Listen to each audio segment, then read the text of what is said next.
kapitalisme itu udah makin kuat, Bang. Nah, saudara yang di pulau-pulau kecil ya juga mesti mulai mempertahankan diri ya, agar lahan Anda tidak hilang tiba-tiba seperti yang terjadi di Rempang itu. Lebih kolonial dari zaman kolonial itu sendiri. Tidak ada kepastian apapun bagi warga negara atas kepemilikan tanahnya itu. Undang-Undang Cipta Kerja itu ya sudah nggak sesuai dengan Pancasila dan konstitusi kita.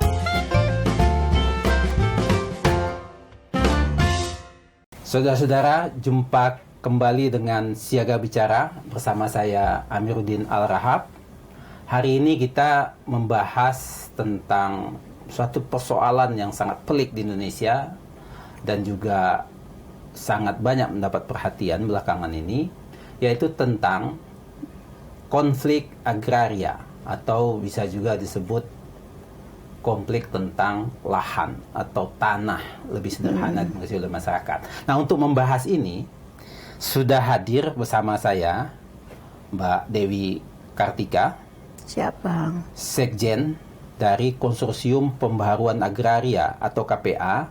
Nah, Mbak Dewi ini orang sudah panjang pengalamannya dan banyak pengetahuannya dalam memperhatikan dan juga membela masyarakat yang menjadi korban dari konflik perebutan lahan seperti ini.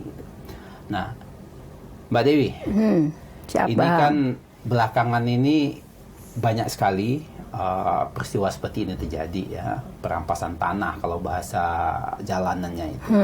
Nah, gambaran umumnya seperti apa sih sehingga kita publik Indonesia ini juga mengerti bahwa bukan hanya 1-2 persoalannya, tapi banyak. Mungkin ada dari Sabang sampai Merauke gitu. Ya. Cobalah Mbak Dewi gambarkan biar masyarakat pahami. Sebenarnya konflik agraria itu bukan hanya lahan, Bang. Bukan hanya tanah, tapi juga di seluruh sektor. Ya. Jadi mulai dari konflik agraria akibat pembangunan di kehutanan, perkebunan, pertambangan, kemudian pembangunan infrastruktur, pesisir laut. Jadi sebenarnya lintas sektor. Dan konflik agraria itu tadi mencerminkan terjadi perampasan tanah dan sumber agraria atau yang kita kenal dengan sumber daya alam. Dan itu sifatnya struktural sebenarnya. Kenapa struktural? Karena dampaknya itu luas, masif, kemudian berdampak secara sosial, ekonomi, politik, budaya. Jadi sangat luas banget dimensinya dan tentu mencakup satu kelompok masyarakat, apakah itu kampung, apakah itu desa, apakah itu petani, nelayan, masyarakat adat, atau masyarakat di desa dan kota yang bergantung hidupnya sama tanah dan sumber daya alam. Nah, kalau bicara konflik ada di mana, hampir di seluruh, bahkan di seluruh wilayah Indonesia. Kalau kita bicara misalnya, saya ingat di awal-awal pemerintahan, itu konflik yang struktural yang paling sempat jadi atensi publik, konflik agraria akibat pembangunan Bandara Internasional Kertajati. Kalau Abang masih ingat, Jawa Barat, ya? Majalengka, Jawa Barat. Nah, itu membutuhkan lahan 5.000 hektar dan itu menghabisi 11 desa. Dikonversi dari tanah pertanian produktif, sawah, lumbung pangan juga di Jawa Barat, dan itu harus dirubah landscape-nya untuk kebutuhan pengadaan tanah untuk pembangunan Bandara Internasional Kertajati. Dan itu memang salah satu konflik di awal-awal pemerintahan Jokowi. Kemudian kalau Abang ingat juga soal konflik agraria di Komodo akibat PSN, Proyek Strategis Nasional. Ini untuk kebutuhan pariwisata premium. Ya. Jadi masyarakat Atamodo, manusia Komodo di sana, jadi nggak cuma binatang nih, Bang. Ada manusia Komodonya juga, Atamodo, itu yang masih bertahan di Pulau Komodo, dan mereka sejak lama sebenarnya berkonflik dengan kawasan hutan, konservasi, klaim konservasi, terus sekarang dijadikan target untuk Proyek Strategis Nasional, KSPN, untuk pariwisata premium. Itu juga sama. Mereka terdesak dan terus-menerus sampai sekarang tuh udah di pinggiran kampung Komodo, tadinya di pedalaman. Nah, sekarang mau juga semakin dimarginalkan. Nah, terakhir tentu yang paling terbaru yang kita saksikan, yang miris juga adalah soal konflik agraria Rempang. Itu yang berkaitan juga dengan Proyek Strategis Nasional. Nah, dari yang Anda sampaikan itu ya, Kalau yang berurusan dengan pertambangan, perkebunan, itu kayak apa konfliknya? Biasanya begini, jadi tanah di Indonesia itu kan ada dualisme nih Bang. Jadi kita punya Undang-Undang Pokok Agraria, tetapi kemudian Undang-Undang Pokok Agraria ada juga yang timbul belakangan, yaitu Undang-Undang Pokok Kehutanan sama pertambangan atau minerba. Nah itu yang akhirnya tadinya tanah itu tidak dilihat hutan atau non-hutan, tapi jadi dibagi dua, ada di bawah juridiksinya Kehutanan. Sekarang Kementerian Lingkungan Hidup dan Kehutanan ada di bawah juridiksinya Kementerian Agraria Tata Ruang. Jadi tanah kita tuh kayak dibagi dua. Itu yang disebut dualisme pertanahan. Nah, problemnya adalah konsesi-konsesi tambang itu terbit tidak melihat realitas di lapangan, bahwa itu sudah menjadi kampung, desa definitif. Bahkan misalnya kalau kita bicara desa-desa transmigrasi, kadang tiba-tiba ada izin tambang, ada izin sawit. Jadi tumpang tindih antara kehidupan masyarakat, perkampungan, pertanian, wilayah adat dengan konsesi-konsesi yang terbit tapi tidak terbit izinnya, izin tambang misalnya atau izin HTI, tapi sebenarnya itu sudah menjadi perkampungan padat atau misalnya wilayah adat. Nah, atau kawasan hutan kadang ada tukar guling kebutuhan untuk investasi tambang, statusnya kawasan hutan lalu dilepaskan dari klaim kawasan hutan untuk dieksploitasi untuk jadi industri tambang tentunya. Kalau begini penjelasannya, bisa nggak kita katakan gitu ya, tidak ada kepastian apapun bagi warga negara atau biasa politiknya rakyat ini atas kepemilikan tanahnya itu. Ya, ini adalah akibat dari pemerintah itu tidak mau menjalankan secara murni dan konsekuen mandat UU-PA yang sejak 1960 sebenarnya memandatkan pemerintah harus segera mendaftarkan seluruh tanah di seluruh wilayah Indonesia dari sejak tingkat kampung desa.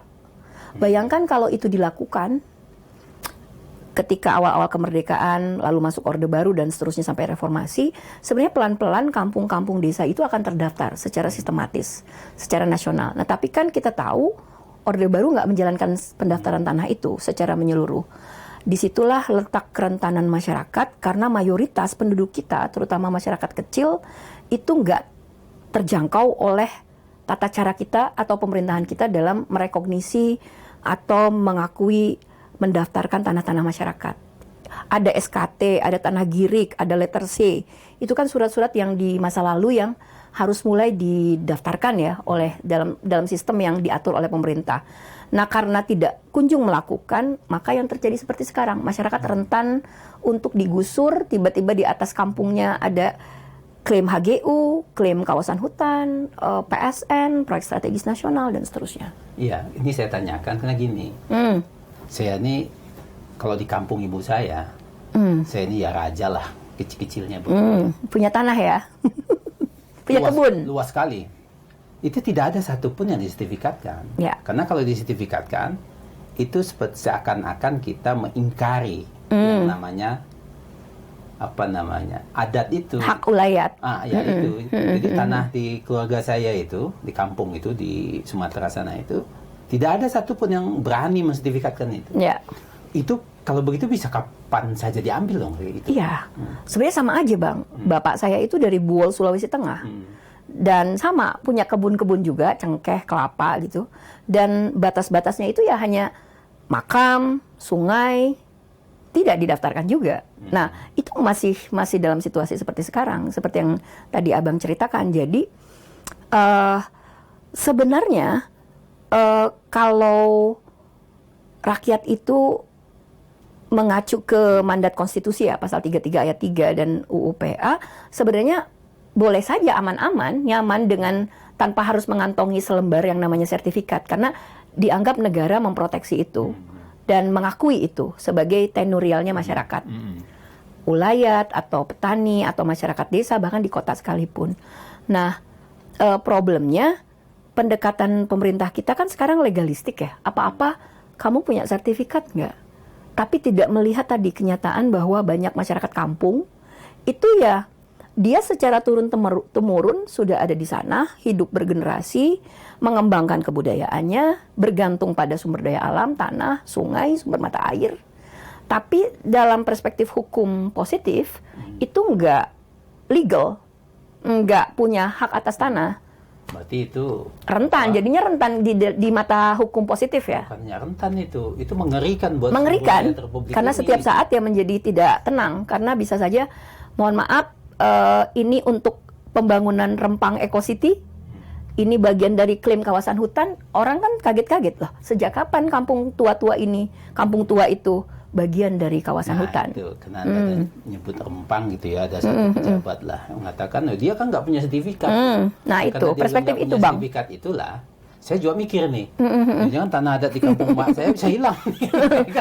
Kayaknya gitu Bang, kalau pemerintahnya masih begitu perspektifnya. Ya karena kan gini juga kan, tanah adat, ya saya refleksi diri saya aja lah, itu sertifikatnya kan seakan-akan dari Tuhan Allah aja itu. Iya betul, karunia Allah.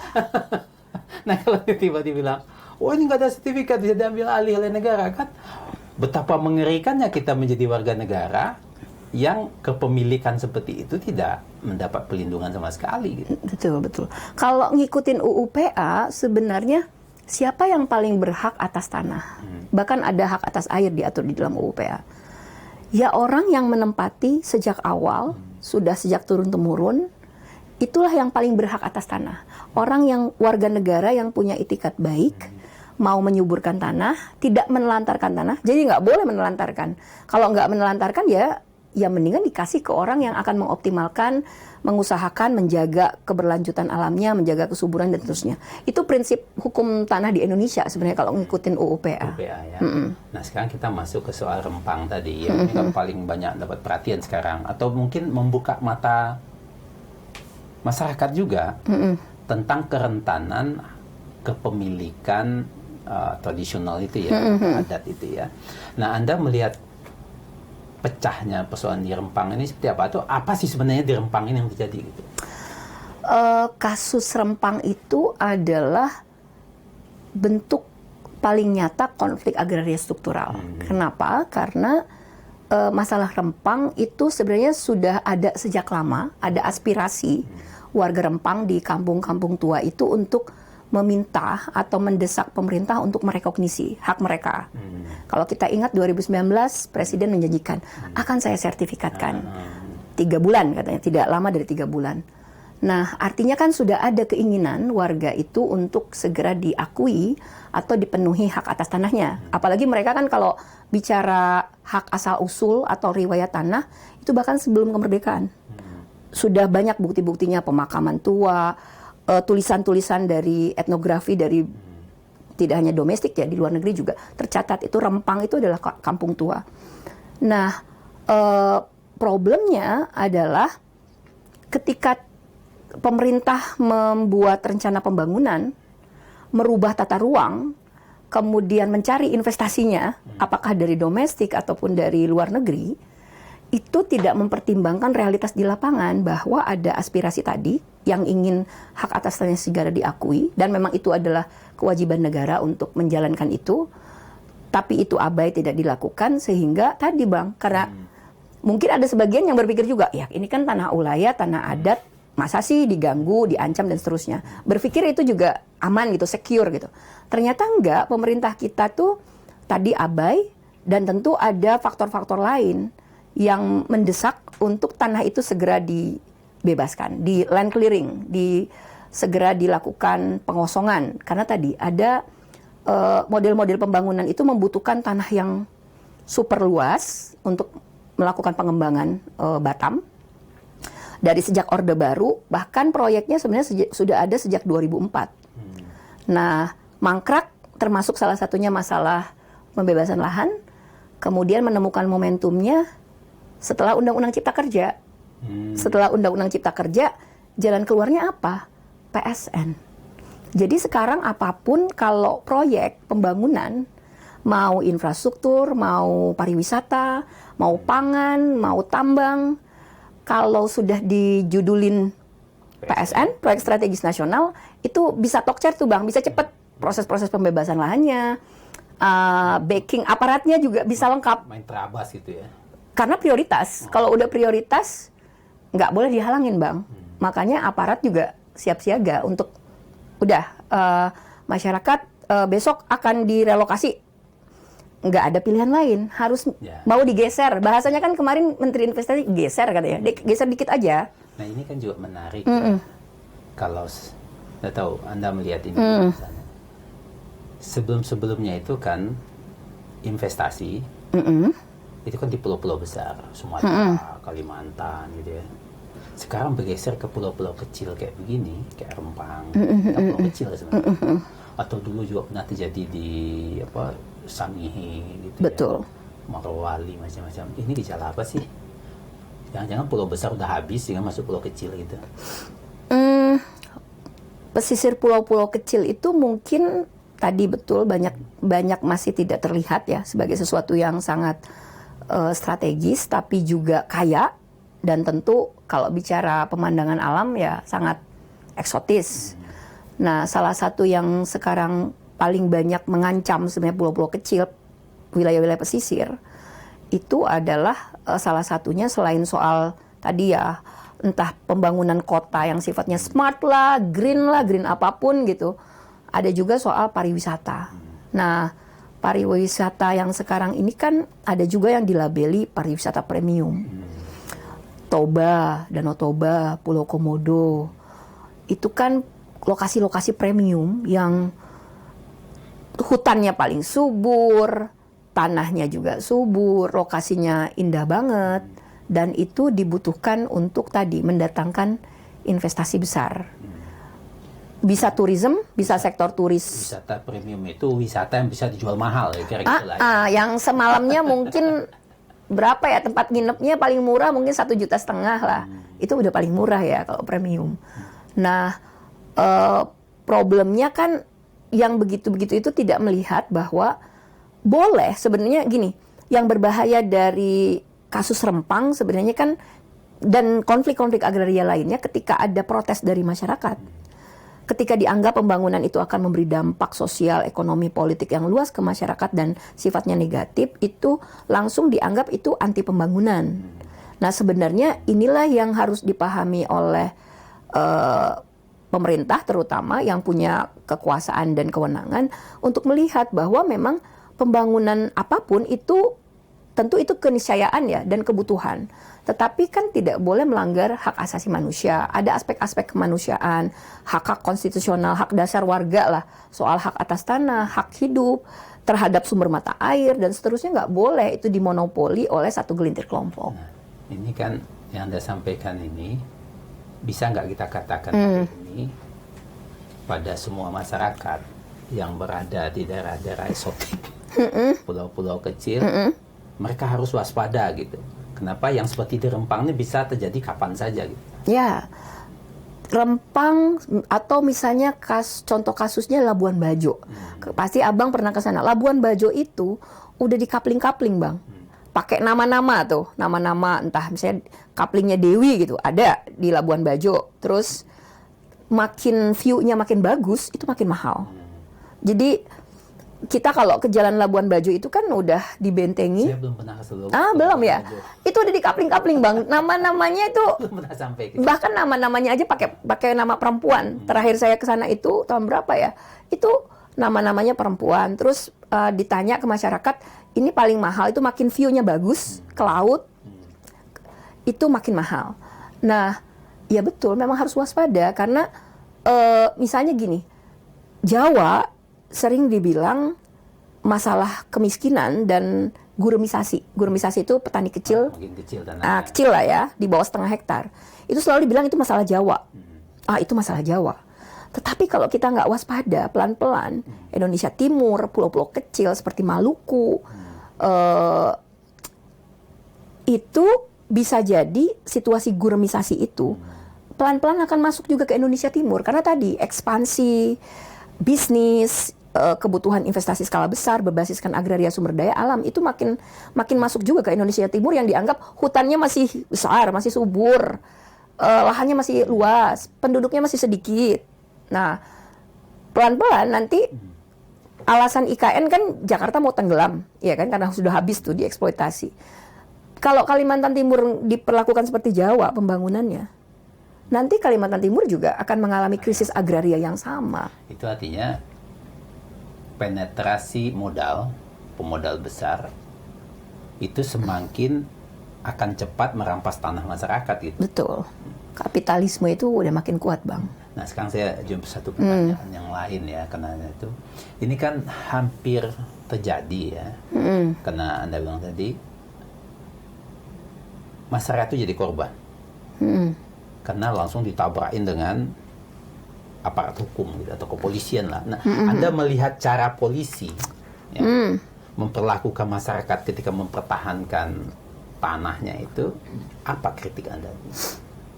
Ya, belum ada cara-cara yang baru dan masih menggunakan cara-cara lama, pendekatan-pendekatan yang menggunakan kekuatan, show of force dari aparat, bersifat represif, intimidatif, dan tentu melibatkan aparat kepolisian, tentara, Satpol PP, atau bahkan kalau konflik agrarianya berhadapan dengan perusahaan swasta, termasuk preman, security perusahaan yang disewa, itu bisa menjadi satu kolektif yang vis-a-vis berhadapan-hadapan dengan masyarakat.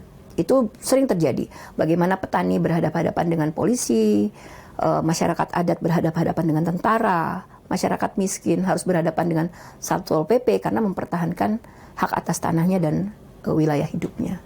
Nah, inilah yang selalu KPA kritisi, bahwa seharusnya pendekatan-pendekatan yang sifatnya represif menggunakan mobilisasi aparat itu seharusnya sudah dihentikan. Karena apa? Karena kan sebenarnya kan negara kita, pemerintahan kita itu kan sadar juga bahwa ada krisis agraria, ada ketimpangan, ada konflik yang harus dituntaskan dan sedang menjanjikan hendak menjalankan reforma agraria.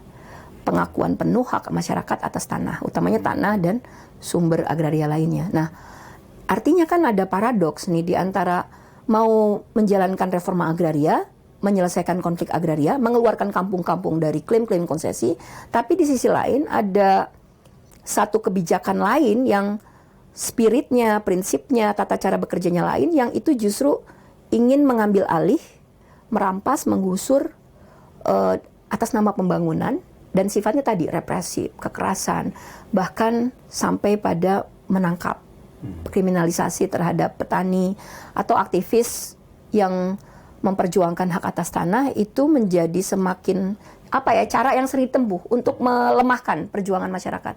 Itu bisa dikatakan nggak bahwa kalau konflik itu terjadi, bukan konflik, kalau perampasan tanah itu terjadi, tidak ada satupun yang berada di pihak rakyat itu untuk bela dia hari ini, kecuali orang seperti Anda. Itu harapannya mungkin ya, harapan elit politik, pemerintah, perusahaan, bagaimana meredam suara-suara kritis masyarakat, baik masyarakat yang langsung terdampak ataupun masyarakat yang ingin memberikan dukungan pembelaan terhadap pemenuhan hak masyarakat itu. Nah, yaitu harapan. Makanya memang nggak bisa hanya sekedar, tidak hanya kerja-kerja advokasi, tapi juga penguatan masyarakat di bawah, mendampingi, membangun kesadaran kritis supaya tidak ada konflik horizontal, supaya tidak dipecah belah. Karena itulah tujuan dari awal kenapa proyek-proyek semacam itu masuk, karena ingin membuat masyarakat tidak punya pengetahuan, tidak punya kesadaran kritis bahwa ini sedang mengancam wilayah hidupnya. Ya, karena kan gini, pemerintah itu ada kan untuk melayani masyarakatnya, warga negara. Nah, ketika kondisi kayak di Rempang kemarin lah ya, bukannya di Rempang nih terjadi, saya lihat ya. Dulu pernah terjadi di Lampung Register. Betul, 45, Register 45, 46. Lampung gitu ya. Pernah terjadi juga di Mesuji. Mesuji, di Jambi. Di Jambi. Nggak ada tuh instansi negara yang belain rakyat. Iya, betul. Bahkan untuk memberitahu dia haknya begini enggak. Betul. Dan seringkali kalau kita diskusi ya dengan kepolisian, dengan Mabes, itu seringkali mereka bilang ya kami menjalankan aturan. Ini harus untuk, apalagi kalau konflik agrarianya misalnya dengan PTPN, berkaitan dengan perusahaan negara, aset BUMN misalnya. Itu kan ini dalam konteks mengamankan aset negara.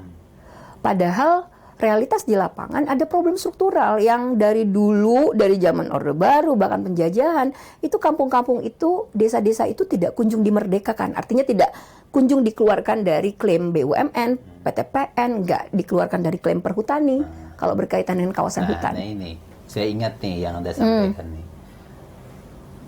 Ketika Presiden Jokowi terpilih, baik yang pertama maupun yang periode kedua, kan katanya ada program untuk pembaruan agraria atau reforma agraria. Betul.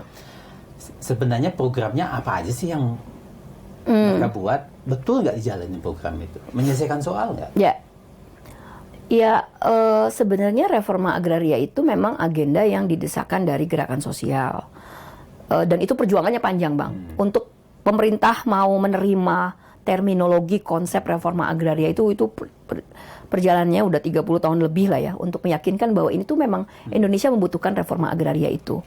Nah, tujuannya saat ini kan reforma agraria kalau mengacu ke peraturan presidennya nomor 86 tahun 2018 itu sudah klop sebenarnya dengan aspirasi ya, bahwa reforma agraria tujuannya untuk mengatasi ketimpangan penguasaan tanah, pemilikan tanah agar berkeadilan, dari timpang menjadi adil, menyelesaikan konflik agraria, menjadi sumber kesejahteraan masyarakat, kemudian keseimbangan ekologis, menciptakan kedaulatan pangan supaya pangan kita makin tidak bergantung ke impor misalnya.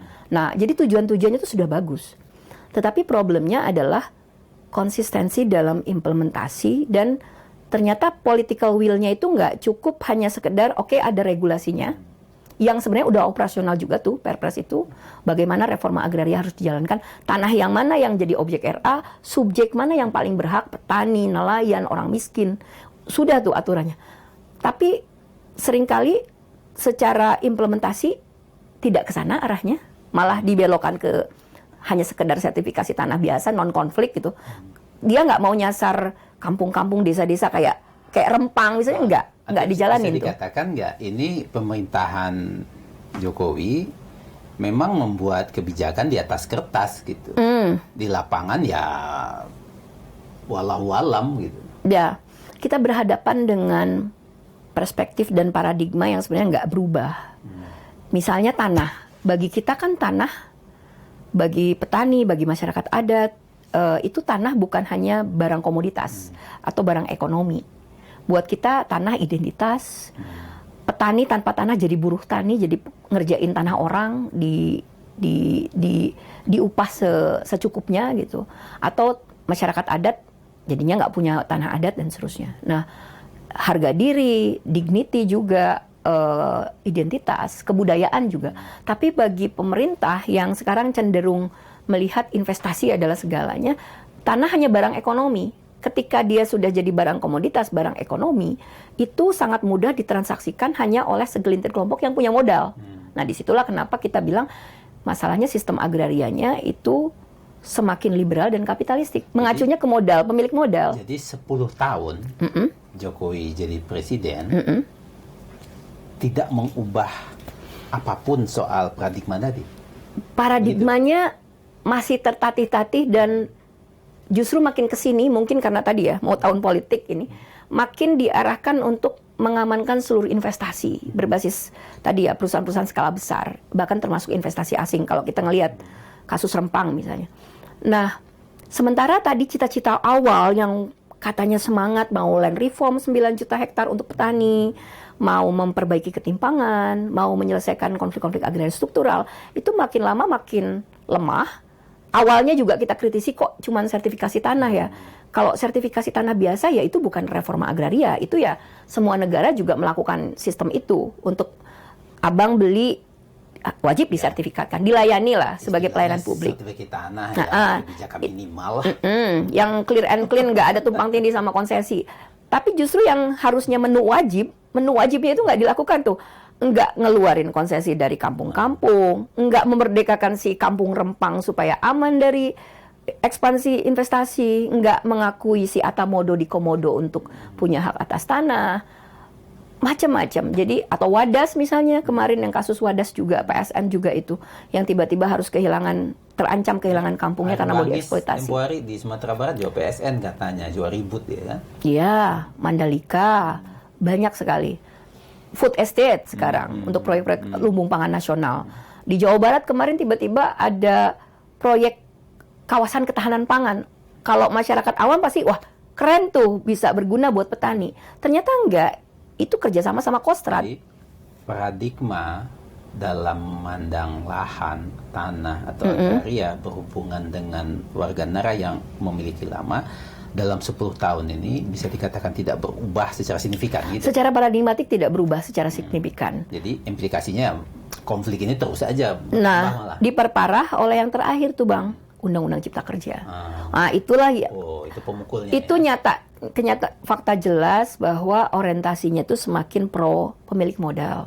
Karena semua 87 undang-undang yang dirubah, dirombak, dihapus pasalnya yang menguatkan masyarakat dan dipermudah untuk pengusaha, investor, badan usaha skala besar memperoleh tanah dan sumber daya alam itu semakin dimuluskan tuh. Dan alasannya kan penciptaan lapangan kerja. Tapi kan sebenarnya menghilangkan mata pencaharian atau sumber kehidupannya si petani, masyarakat adat, ya, kalau nelayan. Petani, masyarakat adat, nelayan begitu pisah dari tanahnya langsung miskin. Ya udah, itu jadi memang jadinya buruh.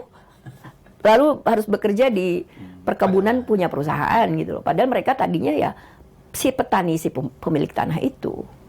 Nah, tapi karena nggak diakui tadi kan, nggak punya hak atas tanah dalam mata hukum, ya dia rentan untuk kamu nggak punya hak atas tanah, kamu kerja aja di perkebunan, jadi buruh. Jadi program Pak Jokowi dan 10 tahun ini, apa sih sebenarnya bisa diubah oleh program itu? Atau nggak ada yang bisa diubah? Ya ini soal political will ya Bang, karena reforma agraria itu kan pertama, memang harus dipimpin oleh presiden, tapi presiden kan nggak mimpin reforma agraria, dia diserahkan pada satu kementerian tertentu, Kementerian Agraria. Padahal tanah itu kan tadi sudah dikapling-kapling. Kalau di hutan harus ke kehutanan, kalau ke tambang harus ke SDM, urusan desa ke Kementerian Desa, udah sektoral. Minimal reforma agraria itu harus 10-11 kementerian dan lembaga terkait harus kerjasama tuh. Presiden nggak mimpin masalahnya Bang. Nah sekarang tadi Anda sebut ini mau pemilu Bang, ya. Jadi gini, nah ini pertanyaan spekulatif saya. Ya. Anda dengar nggak?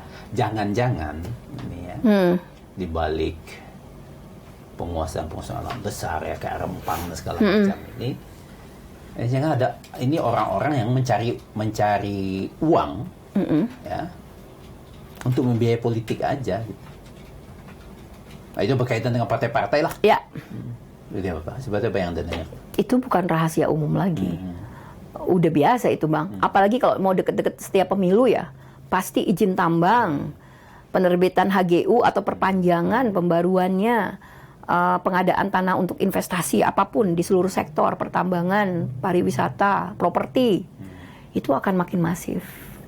Artinya apa? Artinya memang sedang ada satu mesin yang bekerja untuk memastikan proses-proses pemenangan politik praktis itu bisa terjadi, karena kan butuh uang yang cukup besar. Nah, industri atau pembangunan di bidang berbasiskan agraria butuh tanah dan butuh sumber daya alam untuk dikeruk, itu paling mudah untuk dijadikan tadi tambang modal untuk pemilihan politik. Nah tentu disitulah kenapa memang publik, masyarakat luas harus punya pendidikan dan kesadaran politik secara kritis juga. Jadi bukan soal dukung-mendukung, tapi sebenarnya ini memang harus ada perubahan yang fundamental yang didorong, karena kalau enggak ya hanya pembangunan, nanti orientasinya ya tadi segelintir kelompok elit bisnis, elit politik yang akan menikmati semua proses itu.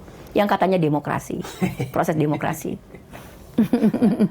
Ini bisa nggak kita sebut, atau pertanyaan saya begini, kemandekan dari reforma agraria ini ya, atau ketidakadaan keberpihakan kepada pelindungan yang paling mendasar sih ya sebenarnya hak milik ini, karena memang partai-partai politiknya ya satu sisi tidak di situ, yang kedua ya bergantung kepada tadi itu orang-orang yang mencari kekayaan dari cara-cara merampas atau merampok tanah seperti itu, gitu, atau lahan seperti itu. Gimana? Sehingga lahirlah undang-undang yang gak ada keberpihakannya kepada rakyat. Gitu. Betul. Ya, saya pikir meskipun dibilang bahwa gerakan masyarakat sipil atau gerakan rakyat dianggap lemah ya, dibandingkan aktor-aktor lain seperti tadi politisi, pebisnis, sekarang banyak di parlemen juga. Tetapi pada akhirnya memang perlu ada gotong royong bagaimana memperkuat, mendorong terus proses-proses perubahan itu. Saya pikir kita sebagai gerakan masyarakat sipil, aktivis perlu tetap optimis ya dengan idealisme itu. Saya pikir kemudian, tapi nggak boleh lupa juga gerakan sosial itu untuk memperkuat tadi proses-proses pengorganisasian masyarakat. Karena menurut saya ancaman paling dahsyat, paling besar terkait agraria sumber daya alam itu ya ada di bawah. Karena tadi sumber-sumber kekayaan alam, tanah, air, sumber mata air itu lebih banyak di kampung-kampung, di daerah pinggiran, yang itu kalau masyarakat nggak diperkuat, nggak punya kesadaran kritis, maka tadi mudah terjebak pada model-model pembangunan yang sebenarnya semakin menguatkan, mencerabut masyarakat dari tanah airnya. Nah sekarang gini, ini kalau kita ada panjang lebar tadi bisa. Seingat saya, kan banyak juga teman-teman kita, teman Anda gitu ya. Teman abang juga. Iya, teman kita menyuarakan seperti Anda ini. Gitu. Dan mereka kan ikut ke dalam istana lah bersama Pak Jokowi gitu. Ya. Itu mereka yang ada di situ itu apa? Apa sih sumbangan positifnya? Ya. Atau jangan-jangan ada gunanya nggak sih di situ gitu? Kita nggak perlu sebut namanya lah, pengen ada itu gitu. Atau gimana? Atau sebenarnya tuh ngajak-ngajak ngopi aja. Sebenarnya mungkin di awal-awal dari sisi gerakan masyarakat sipil menganggap tentu ada tantangan ya, ada kesempatan politik juga ada, artinya peluang ya, melihat itu sebagai satu tantangan tapi sekaligus juga peluang untuk mendorong perubahan-perubahan yang diharapkan.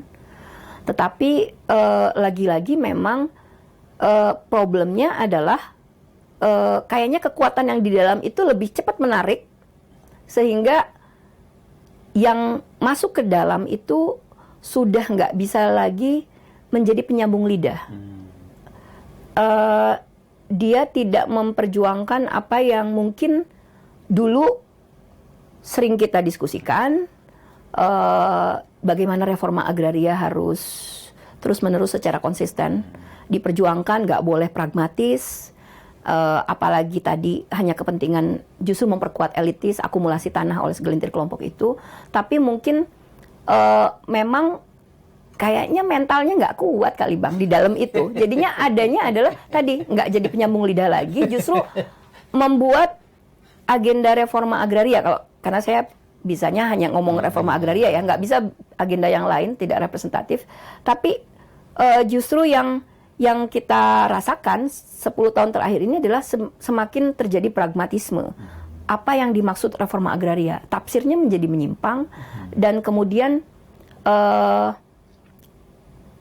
idealisme, prinsip, perubahan-perubahan paradigmatik yang kita harapkan itu justru tidak terjadi. Yang ada tentu ya kita harus udahlah bondelnya win-win solution aja deh, nggak perlu hak atas tanah secara penuh, akses aja ada jangka waktunya bisa diperpanjang, tapi tidak dibilang bahwa itu juga bisa dicabut karena tadi nggak hak milik penuh. Itu bisa apa?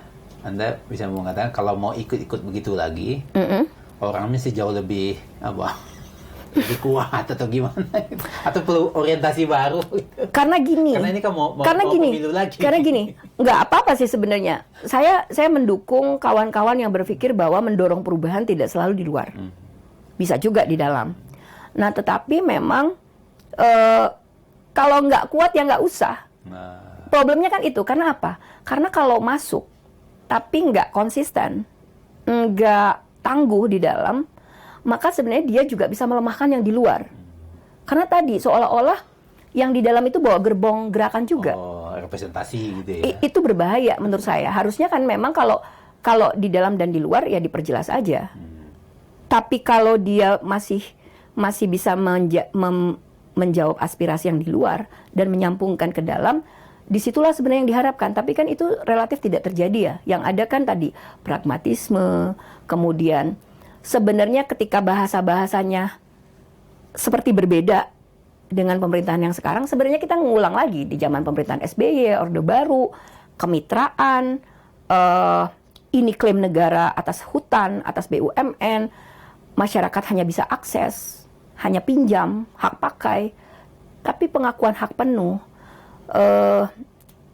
koreksi terhadap klaim-klaim negara itu tidak terjadi.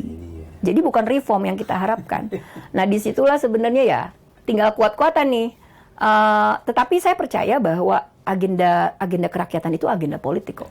Bukan politik praktis ya, tapi agenda politik yang itu tetap harus diperjuangkan. Harus ya? Betul, harus diperjuangkan. Nah, karena ini mau pemilu, mau pilpres juga. Sementara dari yang Anda sampaikan tadi kan banyak sekali tuh persoalannya yang semestinya dibereskan.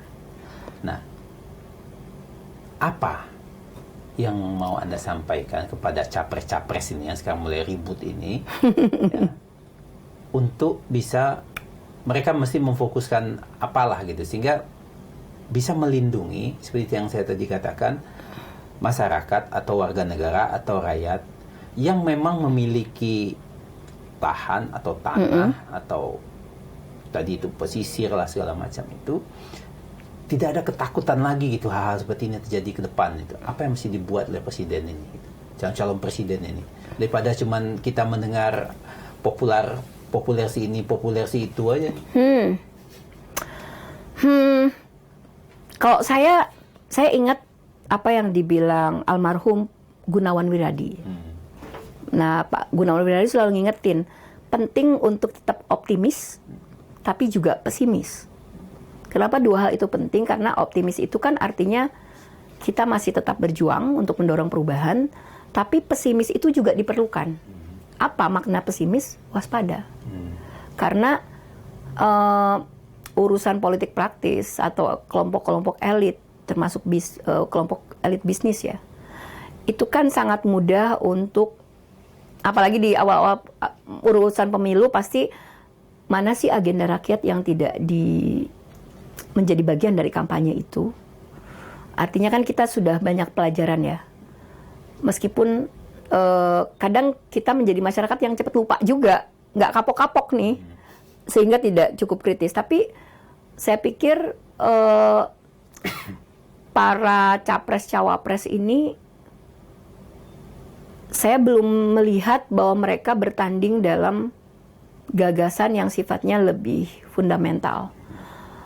Kalau menjanjikan hal-hal yang sifatnya seperti menarik ya, nanti akan janji-janji politiknya manis-manis banget, tapi belum ada yang berani mendorong perubahan-perubahan yang sifatnya fundamental dan bahkan sifatnya lebih ideologis gitu.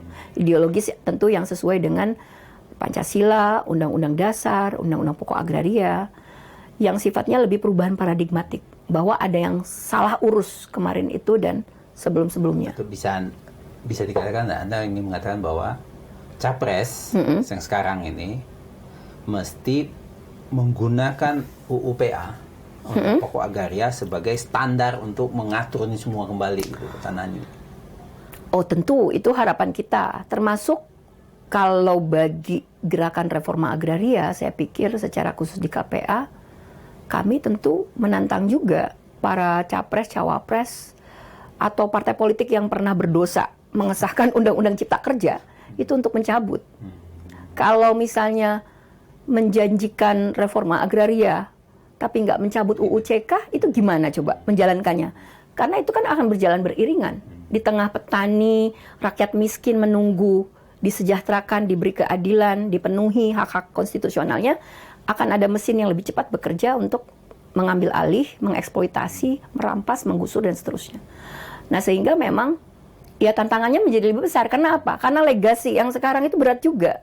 Legasinya, ya saya bilang legasi buruk, karena Undang-Undang Cipta Kerja itu ya sudah nggak sesuai dengan Pancasila dan konstitusi kita. Undang-undang Ciptaker itu merontokkan semua yang dulu semuanya.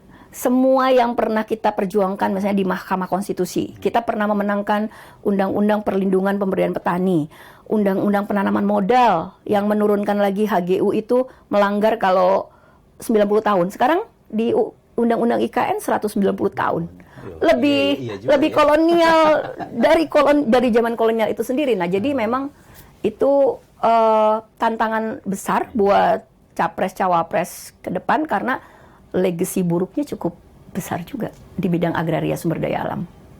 Oke, terima kasih Mbak Dewi sudah menyampaikan tadi. Saudara sekalian, tadi semua sudah disampaikan bahwa kita, masyarakat Anda semua, ya, perlu waspada ke depan bahwa kondisi ke depan tidak baik-baik saja. Ya. Lahan Anda bisa begitu mudah diambil atas nama proyek PSN atau apapun nanti namanya, dan juga penetrasi modal ini sudah masuk ke pulau-pulau kecil seperti tadi disampaikan. Oleh karena itu, saudara yang di pulau-pulau kecil ya juga mesti mulai mempertahankan diri ya, agar lahan Anda tidak hilang tiba-tiba seperti yang terjadi di Rempang itu.